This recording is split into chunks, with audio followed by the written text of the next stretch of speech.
အားလုံးပဲမင်္ဂလာပါရှင်ဒီကုကင်းထိုင်ရဲ့ channel ကနေပြန်လည်ကြိုဆိုလိုက်ပါတယ်ဒီနေ့မှာတော့ထမင်းစားလို့အရမ်းမိန်နဲ့မကြီးသီးစိမ်းကြော်နီးလေးကိုလာပြီးတော့မျှဝေပေးတာဖြစ်ပါတယ်ရှင်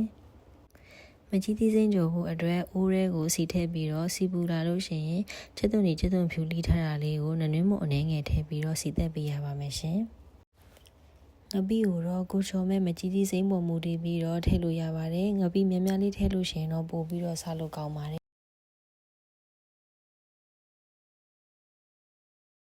ပြီးရင်တော့ငရုတ်သီးအယောင်တင်မုံထည့်ပါမယ်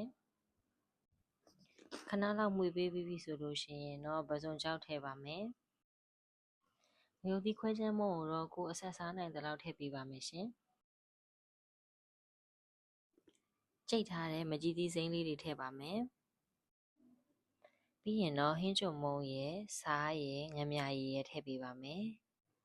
ထည့်လိုက်တဲ့အရသာတွေအကုန်လုံးတေချာလေးနှံ့ဆက်သွားအောင်မီးဖိုပေါ်မှာခဏလောက်မှွေပေးပါမယ်ပြီးလို့ရှိရင်တော့ရေကိုမကြီးကြီးစိမ်းနေမြုပ်တဲ့အထိတေချာလေးထည့်ပေးပြီးလို့ရှိရင်အဖုံးအုပ်ပြီးတော့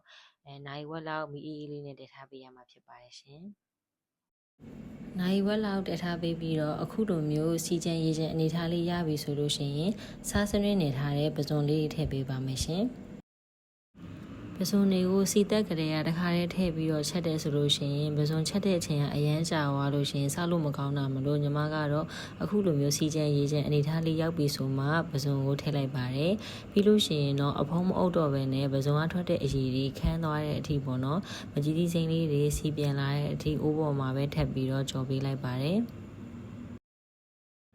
အခုလိုမျိုးမကြီးသီးစိမ်းကြော်တဲ့နေရာမှာမကြီးသီးစိမ်းရဲ့အရသာကိုပို့ပြီးတော့ပေါ်လွင်စေခြင်းနဲ့ဆိုလို့ရှိရင်တော့ညီမအခုနာလိုမျိုးစီသက်လိုမျိုးပေါ့နော်ကျွတ်သွန်အနေနဲ့ကျွတ်သွန်ဖြူကိုဒါနဲ့ပဲခက်ချမ်းလေးလီးပြီးတော့စီသက်ပေးတာပို့ပြီးတော့ကောင်းပါတယ်ပုံမှန်တိုင်းညီမတို့ထောင်းပြီးတော့ကြိတ်ပြီးတော့စီသက်လာလို့ရှိရင်ဒီကျွတ်သွန်အနေနဲ့ကျွတ်သွန်ဖြူအရသာတွေကပို့ပြီးတော့မကြီးသီးစိမ်းတွေကိုရောသွားတာမလို့ညီမကတော့ဒီလိုမျိုးကျွတ်သွန်ဖတ်တက်လေးတွေပေါ့နော်မကြီးသီးစိမ်းထဲမှာအဲ့လိုမျိုးလေးဖြစ်နေတာကိုပို့ပြီးတော့စားကောင်းပြီးမကြီးသီးစိမ်းအရသာပို့ပြီးတော့ပေါ်တယ်လို့ခံစားရလို့ပေါ့နော်အဲ့လိုမျိုးလေးပဲထည့်ပြီးတော့စီသက်ပါတယ်